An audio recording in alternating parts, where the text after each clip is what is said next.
Have you ever wondered if there's more to fasting than just skipping meals or losing weight? Maybe you've heard about intermittent fasting in the news or seen friends trying out the latest fasting apps.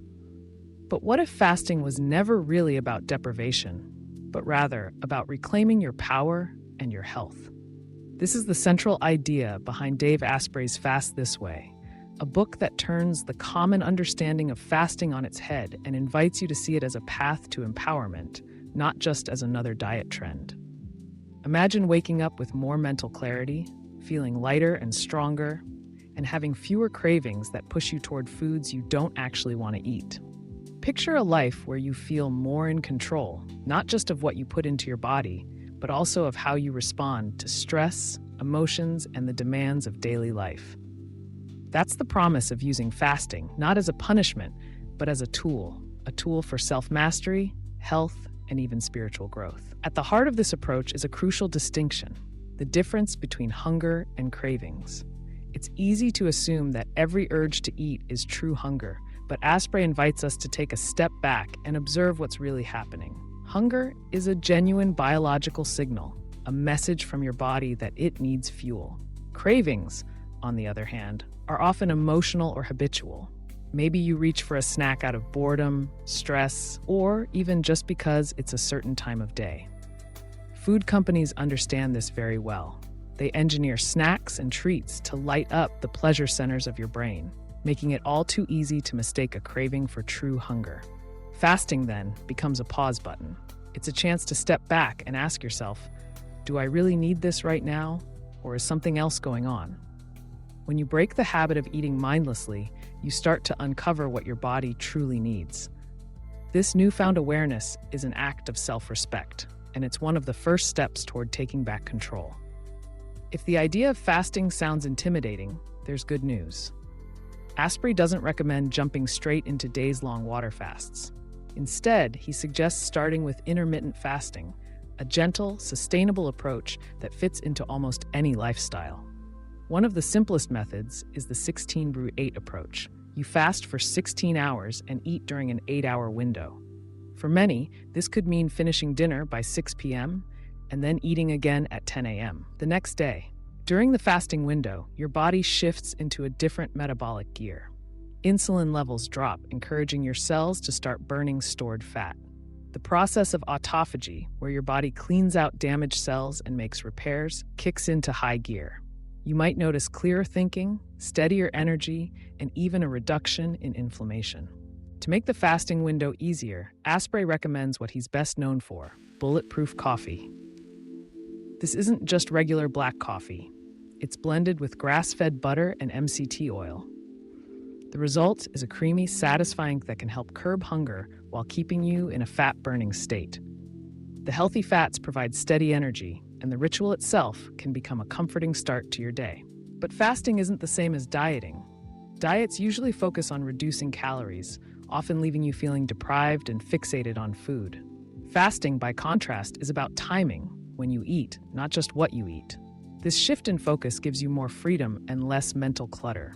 It also respects the fact that not all calories are created equal.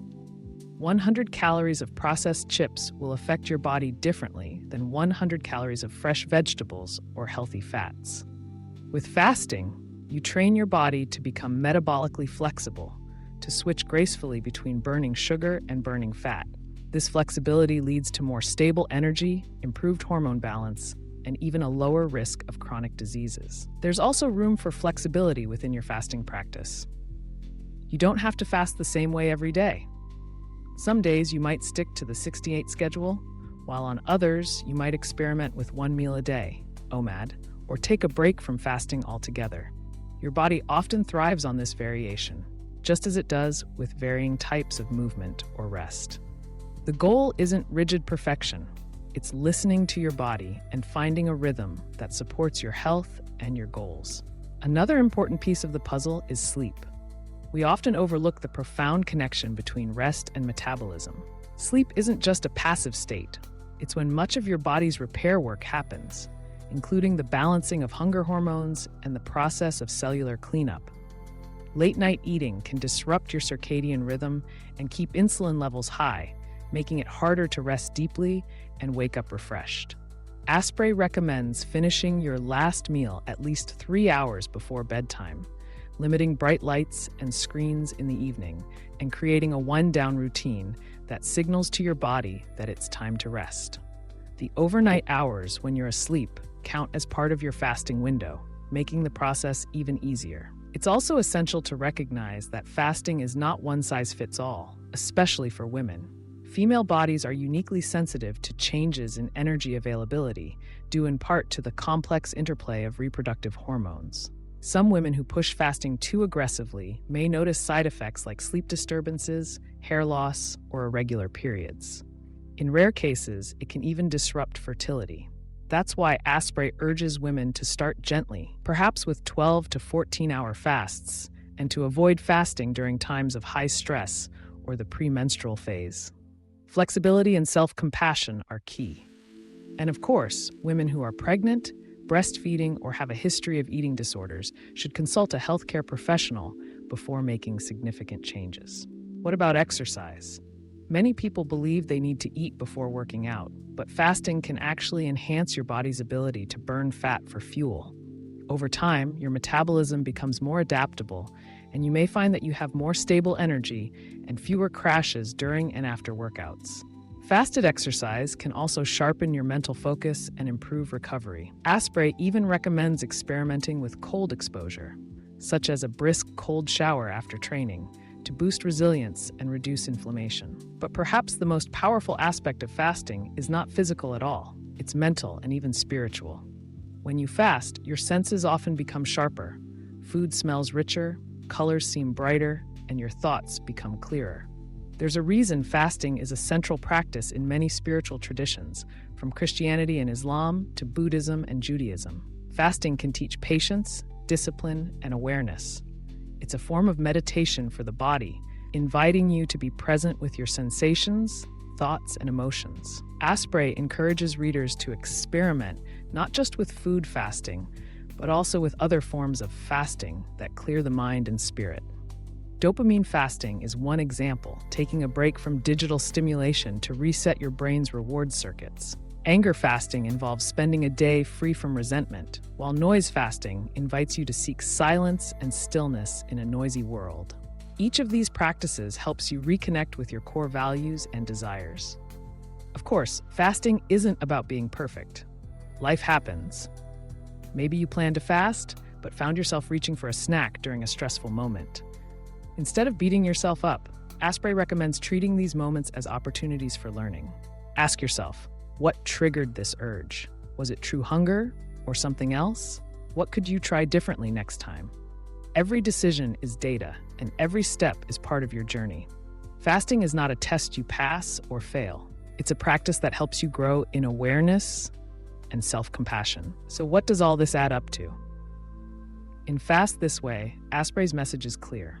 Fasting is freedom. It's a way to break free from the grip of cravings, to reclaim your energy and attention, and to heal from the inside out. It's a chance to build both physical and mental strength, and to discover peace and joy in the simple act of saying not now to the constant pull of food and distraction. Whether you choose to fast for 12 hours, 16, or even longer, the purpose is not to punish yourself or to shrink your body at any cost. Instead, it's about living more fully, on your terms.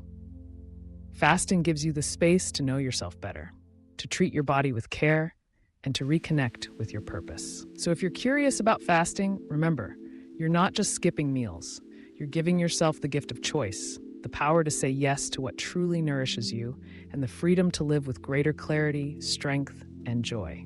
Fasting is not about eating less, it's about living more. And that's a journey worth taking, one mindful step at a time. Let's look more closely at how fasting can show up in your everyday life and how you can apply these lessons starting today. Begin by simply noticing your eating habits. The next time you feel the urge to eat, pause and check in with yourself. Are you physically hungry or just responding to stress, boredom, or routine? If it's a craving, try drinking a glass of water, taking a few deep breaths, or stepping outside for a moment. Give yourself permission to wait, even just 10 minutes, and see if the urge passes. If you want to experiment with intermittent fasting, start with a 12-hour window. perhaps finishing dinner by 7 p.m. and eating breakfast at 7 a.m. the next morning. Gradually extend the fasting period as you feel comfortable. Remember, it's not a race. Each day is a new opportunity to listen to your body and adjust as needed. Pay attention to your sleep too. Notice how you feel when you finish eating earlier in the evening or when you create a calming bedtime routine. Little changes can have a big impact on your energy and mood. If you're a woman, track how your body responds to fasting throughout your menstrual cycle. Be gentle with yourself and adjust your fasting window as needed. If you're under a lot of stress or not sleeping well, consider taking a break from fasting until you feel more balanced. When it comes to exercise, experiment with different times and intensities. Some people love working out in a fasted state, while others prefer to eat beforehand. Listen to your body and find what feels best for you. And finally, consider exploring other forms of fasting, maybe a digital detox for a few hours, a day spent in nature without your phone, or a quiet morning devoted to reflection and stillness. These practices can be just as nourishing as any change in your eating routine. Above all, approach fasting with curiosity and self-compassion. There's no one right way to do it, and the journey is as important as the destination. If you slip up, forgive yourself, learn from the experience, and move on. Fasting isn't about deprivation. It's about discovering how strong, clear, and resilient you truly are. Dave Asprey's Fast This Way offers more than a set of rules. It's an invitation to reclaim your health, your focus, and your joy. By learning to distinguish hunger from cravings, by practicing intermittent fasting, by prioritizing sleep and flexibility, and by seeing fasting as a holistic practice that nurtures body, mind, and spirit, you can unlock a new level of freedom in your life. So take the first step today. Whether it's waiting an extra hour before breakfast, turning off your screens an hour before bed, or simply noticing the difference between true hunger and a fleeting craving, every mindful choice brings you closer to your best self. Fasting, in the end, is not about eating less. It's about living more, on your terms, with intention, clarity, and joy.